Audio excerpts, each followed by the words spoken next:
Olá, eu me chamo Isaac Torquato. O tema do nosso vídeo de hoje é o neoliberalismo, política econômica decorrente do século XX e do século XXI. Hoje irei falar sobre essa perspectiva histórica e econômica sobre o neoliberalismo. Claro, né, de antemão, eu sou um historiador de formação, eu não tenho formação em economia, não irei me aprofundar, mas pensando em perspectiva e temas de vestibulares, espero solucionar para você, né, a resolução desse conceito. Eu me chamo Isaac Torquato, eu tenho formação em História e hoje iremos falar um pouco, né, de forma bem breve, bem curta, o que é o neoliberalismo.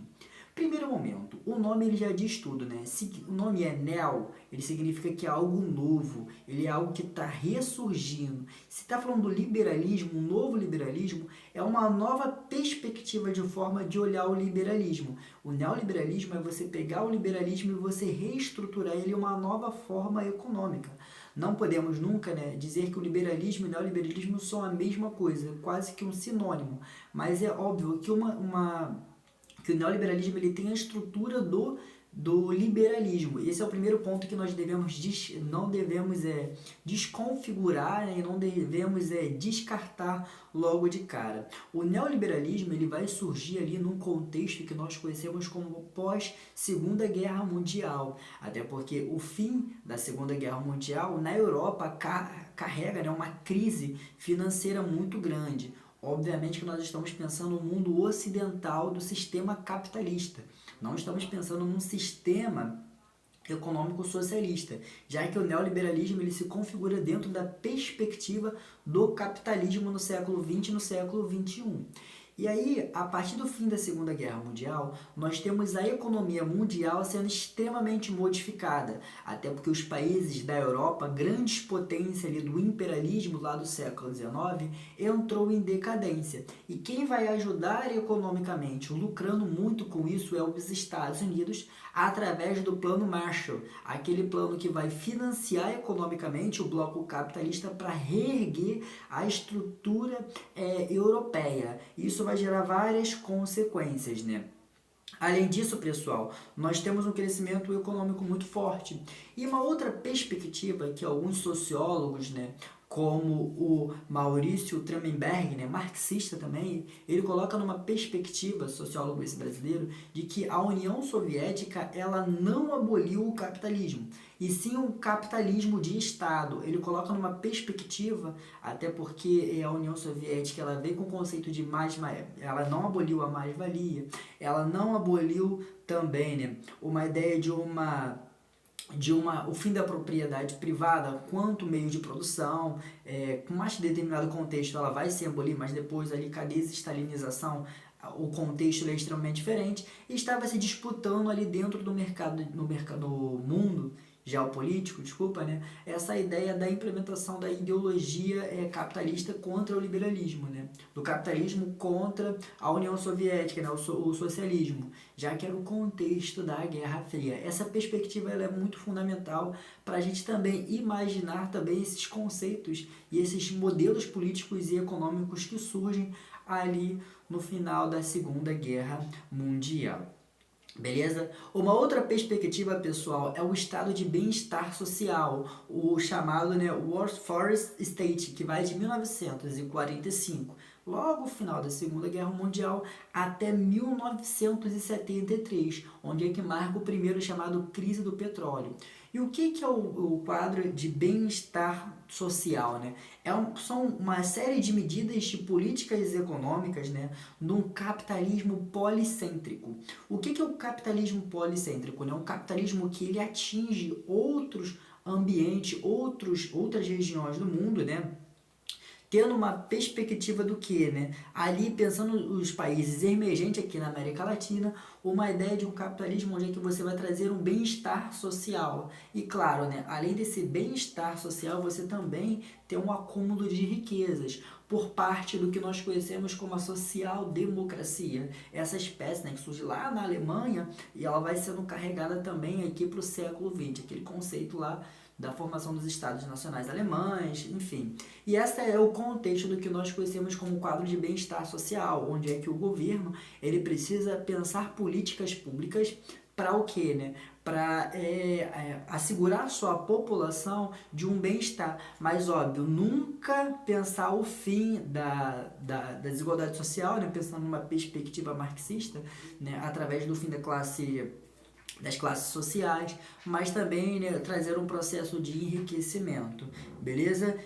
Isso é um ponto muito importante que ele vai entrar em colapso com a primeira crise do petróleo, lá em 1973, quando aquela crise ali, né, da OPEP, né, muito importante, onde é que ele vai bloquear os petróleos ali, tanto para os países europeus quanto ali para os Estados Unidos, e essa crise, né, que vai ser acarretada também com a guerra do Golfo Pérsico. Nós temos o que, né? O embargo econômico gigantesco e o modelo de bem-estar social ele começa a entrar em decadência, ele começa a entrar em desuso. O bem-estar pessoal, social, pensando no contexto do mercado capitalista, lembrando que isso é também uma oposição, pensando também à União Soviética, e aí quando esse modelo ele entra em crise, o modelo keynesianismo também, lá da crise de 29, como uma solução da crise de 29, pensando lá pelo Theodore Roosevelt, lá. E aí nós temos o que, né? O fim desse bem-estar social. E aí o que nós temos, né? Essa condição chamada condição pós-moderna, implementada pelo geógrafo David Harvard. E o que essa perspectiva pós-moderna ela imagina? Ela imagina numa criação de um novo sistema econômico. Esse novo sistema econômico, numa crise pós-moderna, né, ele tem como característica fundamental novas políticas internacionais. Nesse momento, né, nós temos ali na Inglaterra eleita como primeira-ministra, já que lá é uma monarquia parlamentar, a Margaret Thatcher. Inclusive a gente entende que o Chile ele foi o laboratório ali com o Pinochet desse neoliberalismo. Depois da Margaret Thatcher, que também foi apelidada de Dama de Ferro, nós temos o que, né? Essa ideia de você destruir esse estado de bem-estar social, numa ideia de privatização. E nós temos o que, né? Outras pessoas adotando a política de Margaret Thatcher, como Ronald Reagan lá nos Estados Unidos. Nós temos na Alemanha também, né, o Hetman Hawking, eleito também na Alemanha, pensando nessa destruição desses bem-estar social. A Alemanha, enquanto potência, ela vai se configurar ali a partir dos anos 70, como uma potência mundial. E está ligada extremamente ao que nós conhecemos como a escola austríaco. O que foi essa escola austríaco pensando no conceito do neoliberalismo? Ela teve alguns grandes teóricos, como o Karl Marx, nós temos o Lidsman von Mister e o Friedrich Hayek. Provavelmente, com certeza, eu errei as pronúncias desses nomes, né? Mas deu para entender aí de forma geral o que foi esses grandes teóricos. Eles vêm com a tese da proximidade ou do proximismo. O que seria essa tese? Seria uma tese econômica aonde, né, as características, agora vocês precisam marcar as características do neoliberalismo. O neoliberalismo ele não pretende como um fim do Estado, ele pretende um Estado reduzido e esse Estado ele é aparelhado pela burguesia ao seu próprio interesse, aonde vai promover como característica as privatizações, o excesso de privatizações pelas estatais. Você pega o capital privado e você vende o capital público, desculpe, você vende para o capital privado e você reduz o Estado, você reduz a intervenção estatal, aumentando em si a intervenção privada. Além disso, nós podemos encontrar também, né, as desregulamentações econômicas com o intuito de quê? Né? De você aumentar o capital privado. O Estado ele não vai mais o que agora regulamentalizar a economia, como aquela perspectiva lá do liberalismo, onde é que o Estado ele precisa ser mínimo porque a economia ela se regula. Agora o Estado ele está sendo tirado de fora. Neste ponto também concordo um pouco com a perspectiva liberal. Nós temos os cortes de despesa, então é um Estado extremamente o que é aparelhado. E as despesas públicas visando o que, né? Visando problemas sociais, visando problemas de saúde, problemas educacionais. Agora você tem um corte dos gastos públicos. Para o quê? Para ter o aumento do capital privado, para ter o aumento de setores industriais, para ter o aumento da implementação do setor econômico totalmente voltado para o setor privado visando o lucro. Lembrando que o setor privado ele visa o lucro e o setor público visa outra coisa que vai muito mais além do lucro, né? Visa a função social e o privado visa a função econômica. A gente não pode esquecer disso. Por mais que uma escola particular ela tenha a sua função educacional, mas o seu intuito ali principal, você é um cliente, você precisa gerar lucros para um determinado dono, um determinado patrão. Esse ponto é muito importante, isso configura muito o que nós conhecemos ali dentro do neoliberalismo.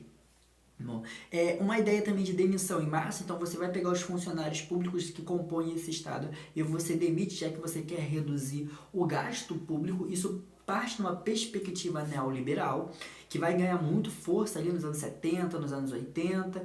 Lembra que eu falei para vocês, já estava sendo implementado lá na Inglaterra, a Inglaterra exporta para o Chile e também nós temos a exportação tanto para os Estados Unidos, o Ronald Reagan, né, aquele presidente que fala sobre a guerra às drogas, e aí nós entramos num ponto muito importante chamado a criminalização da pobreza, aonde a pobreza ela vai ser associada a algo de criminoso.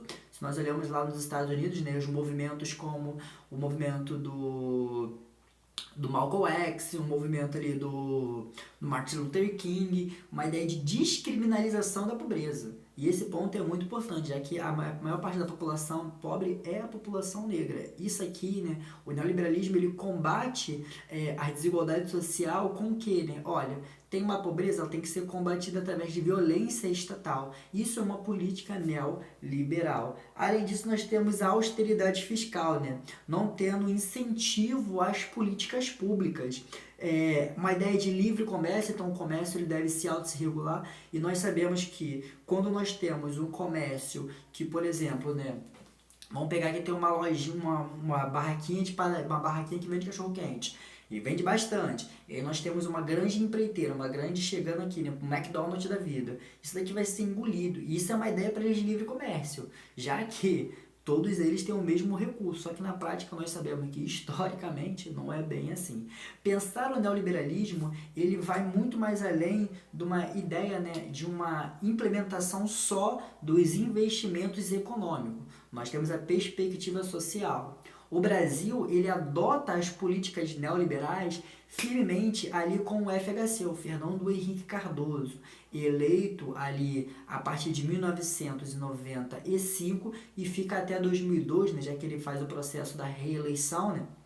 Isso não é uma pauta da Constituição, mas é uma emenda constitucional. E o neoliberalismo, resumindo em certa medida, é assim: é um Estado mínimo, um Estado aparelhado, visando setores privados, visando a implementação da criminalização da pobreza. No Brasil, nós tivemos também esse processo de criminalização da pobreza com quadros como nós conhecemos, a chacina da Candelária, nós temos também o Carandiru. Isso é um reflexo das políticas neoliberais no Brasil, porque nós temos o aumento da pobreza. Pensa comigo, se você tem o corte de gastos públicos, você tem a implementação de não políticas públicas, isso vai fazer o quê? Acentua o aumento também da pobreza. Isso é como uma coisa linear, enquanto um sobe no aumento da desigualdade social, a pobreza, a criminalização também sobe. Isso é um reflexo do que nós conhecemos como as políticas neoliberal. E o neoliberalismo ele se torna algo muito vigente com o fim da União Soviética. Quando a União Soviética ela entra em decadência ali em 1991, nós temos o capitalismo entrando como um sistema econômico vigente. E aí, esse modelo econômico neoliberal ele é exportado para outros países que vai adotando essa política, né? Visando, claro, a grande burguesia. Eu espero que vocês tenham entendido, espero que vocês tenham gostado, pesquisem mais, estudem mais, e esse foi a nossa política neoliberal, pensando no contexto do século XX no século XXI.